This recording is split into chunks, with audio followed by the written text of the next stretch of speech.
ರಾಜ್ಯದಲ್ಲಿ petrol diesel ಸಿಗಲ್ಲ ಅನ್ನೋ ವದಂತಿ ಹಬ್ಬಿದೆ. ಕಲಬುರಗಿಯಲ್ಲಿ ಪೆಟ್ರೋಲ್ಗಾಗಿ ವಾಹನ ಸವಾರರು ಮುಗಿಬೀಳ್ತಾ ಇದ್ದಾರೆ.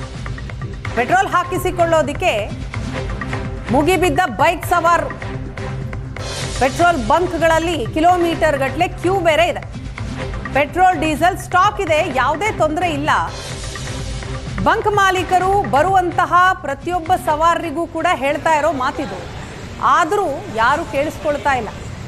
ಸವಾರರಿಗೆ ಎಷ್ಟೇ ತಿಳಿ ಹೇಳಿದ್ರು ಕೂಡ ಕಿವಿಗೊಡ್ತಾ ಇಲ್ಲ. ಪೆಟ್ರೋಲ್ ಡೀಸೆಲ್ ಸಿಗಲ್ಲ ಎನ್ನುವ ಆತಂಕ ಅವರನ್ನು ಕಾಡ್ತಾನೇ ಇದೆ.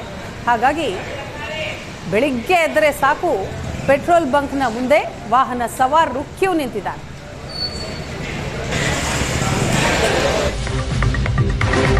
ಕಲಬುರಗಿಯಲ್ಲಿ LPG ಆಟೋ ಚಾಲಕರು ಕೂಡ ಪರದಾಡಿದ್ದಾರೆ. ಗೋ ಗ್ಯಾಸ್ LPG ಬಂಕ್ಗಳಲ್ಲಿ ಆಟೋ ಚಾಲಕರು ಮುಗಿಬೀಳ್ತಾ ಇದ್ದಾರೆ. 13 LPG ಬಂಕ್ಗಳ ಪೈಕಿ ಹಲವು ಬಂಕ್ಗಳನ್ನು ಕ್ಲೋಸ್ ಮಾಡಲಾಗಿದೆ. 2 ವಾರದ ಹಿಂದಷ್ಟೇ ಆಟೋ ಗ್ಯಾಸ್ನ ದರ ಲೀಟರ್ಗೆ 58 ರೂಪಾಯಿ ಇತ್ತು. ಈಗ 85 ರೂಪಾಯಿಗೆ ಹೆಚ್ಚಳವಾಗಿದೆ. LPG ದರ ಹೆಚ್ಚಳ ಆಗಿರೋ ಹಿನ್ನೆಲೆಯಲ್ಲಿ ಆಟೋ ಚಾಲಕರು ಕಂಗಾಲಾಗಿದ್ದಾರೆ. ಅಮೆರಿಕ, ಇಸ್ರೇಲ್ ಮತ್ತು ಇರಾನ್ ನಡುವೆ ನಿರಂತರವಾಗಿ ಯುದ್ಧ ನಡೆಯುತ್ತಿರುವ ಹಿನ್ನೆಲೆಯಲ್ಲಿ ಮಧ್ಯಪ್ರಾಚ್ಯದ ಈ ಯುದ್ಧದ ಬಿಕ್ಕಟ್ಟು ಇಡೀ ವಿಶ್ವದಾದ್ಯಂತ ಪಸರಿಸಿರುವಂಥದ್ದು. ಇಲ್ಲಿ ಪೆಟ್ರೋಲ್, ಡೀಸೆಲ್ ಮತ್ತು LPG ಸಿಲಿಂಡರ್ಗಳ ಕೊರತೆ ಆಗ್ತಾ ಇದೆ. ಅದಷ್ಟೇ ಅಲ್ಲ, LPG ಗ್ಯಾಸ್ ಮೂಲಕ ಆಟೋ ಸಂಚರಿಸುವಂಥವ್ರಿಗೂ ಕೂಡ ತೀವ್ರ ತೊಂದರೆ ಆಗ್ತಾ ಇದೆ. ನೋಡ್ಬೋದು, ಕಲಬುರಗಿಯ LPG ಗೋ ಗ್ಯಾಸ್ ಅನ್ನುವಂತಹ LPGಯ ಮುಂಭಾಗದಲ್ಲಿ ನಾವಿದ್ದೀವಿ. ಸಾಕಷ್ಟು ಆಟೋ ಚಾಲಕರು ಬೆಳಗ್ಗೆಯಿಂದ ಇಲ್ಲಿ ಆಟೋ ಬಂದು ನಿಲ್ಲಿಸ್ತಾ ಇದ್ದಾರೆ. ಕಲಬುರಗಿಯ ಹಲವಾರು LPG ಸೆಂಟರ್ಗಳಲ್ಲಿ ಈಗಾಗಲೇ ಖಾಲಿಯಾಗಿರುವಂಥದ್ದು, ಎಲ್ಲವೂ ಕೂಡ ಬಹುತೇಕ ಬಂದ್ ಆಗಿರುವಂಥದ್ದು. ಕೆಲವು ಬೆರಳೆಣಿಕೆಯ LPG ಕೇಂದ್ರಗಳು ಮಾತ್ರ ಓಪನ್ ಇದ್ದಾವೆ. ಅಂಥವುಗಳಿಗೆಲ್ಲವೂ ಕೂಡ ಆಟೋದವರು ಫಿಲ್ ಮಾಡ್ಕೋದಕ್ಕೋಸ್ಕರ ಆಗಮಿಸ್ತಾ ಇರುವಂಥದ್ದು.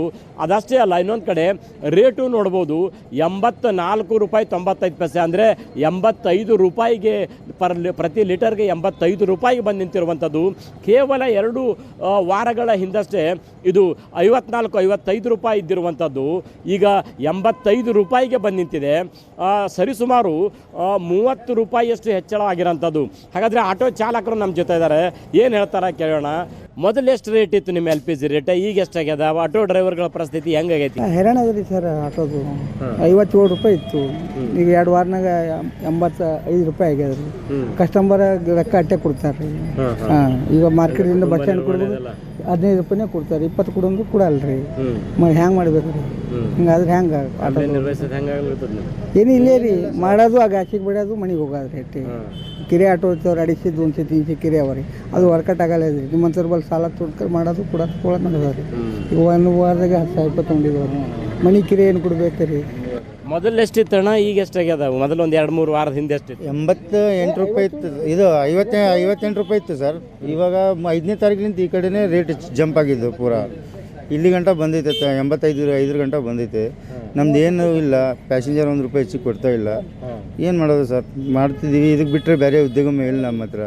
ಸುಮ್ಮನೆ ಮಾಡ್ತಾ ಇದ್ದೀವಿ, ತಳ್ಕೊಂಡು. ನಿಮ್ಮ ಆಟೋಗೆ LPG ಜೊತೆಗೆ ಪೆಟ್ರೋಲು ಜಾಯಿಂಟ್ ಇರುತ್ತಾ? Only LPG? ಇಲ್ಲ ಸರ್, ಇದು ಏನು CNG ಗಾಡಿಗಳು ಬಂದವೆ, ಅದಕ್ಕೆ ಜಾಯಿಂಟ್ ಇದೆ. ಇದಕ್ಕೆ LPGಗೆ ಜಾಯಿಂಟ್ ಇಲ್ಲ ಸರ್. LPGಗೆ ಜಾಯಿಂಟ್ ಇಲ್ಲ, ಒಳ್ಳೆ LPG. ಅಂದರೆ LPG ಸಿಕ್ಕರೆ ಮಾತ್ರ ನಿಮ್ಮ ಹೊಟ್ಟೆ ತುಂಬಬೇಕಿಲ್ಲ ಅಂದ್ರೆ ಇಲ್ಲ? ಇಲ್ಲಂದ್ರೆ ಇಲ್ಲ ಸರ್. ಮನೆ ಮುಂದೆ ಹತ್ಕೊಂಡು ಕೊಂಡೋದ್ರಿ. ಮನೆಗೆ ಕೈಲಿ ಲೆಕ್ಕ ಕೊಟ್ಟೀನಿ ರೀ, 3,000 ರೂಪಾಯಿ ಕಿರೆ ಕೊಟ್ಟೀನಿ ಕೈಲಿ. ಇದು ಕಲಬುರಗಿಯ LPG ಆಟೋ ಮಾಲೀಕರು ಹೇಳ್ತಾ ಇರುವಂತಹ ಮಾತು. ಏಷ್ಯಾನೆಟ್ ಸುವರ್ಣ ನ್ಯೂಸ್ಗಾಗಿ ಕಲಬುರಗಿಯಿಂದ ಕ್ಯಾಮ್ರಾ ಪರ್ಸನ್ ಇಂದ್ರಜಿತ್ ಜೊತೆ ನಾನು ಶರಣಯ್ಯ ಹಿರೇಮಠ.